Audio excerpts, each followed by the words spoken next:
बिस्मिल्लाहिर्रहमानिर्रहीम। झूठ सख्त हलाकत खेज़ और कबीरा गुनाह है। झूठा आदमी पस्त हिम्मत और बेवज़न होता है। अल्लाह ताला के नज़दीक झूठे आदमी की कोई कदर अहमियत नहीं।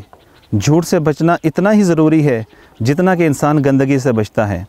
साद बिन अबी वक़ास रज़ियल्लाहु ताला अन्हु से मनक़ूल है कि रसूलुल्लाह सल्लल्लाहु अलैहि वसल्लम ने इरशाद फरमाया कि मोमिन हर आदत में ख़ुद को ढाल सकता है, लेकिन ख़यानत और झूठ में ख़ुद को नहीं ढाल सकता।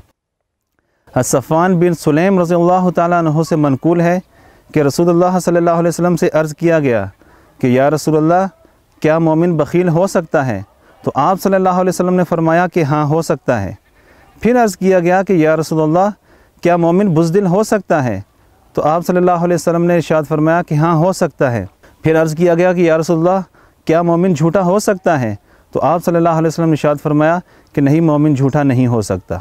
अल्लाह ताला कुरान करीम में इरशाद फरमाते हैं कि लानतुल्लाहि अलल काज़िबीन, कि झूठे शख्स पर अल्लाह ताला की लानत होती है। अल्लाह पाक मुझे, आपको और सब मुसलमानों को झूठ से बचने की तौफीक नसीब फरमाए।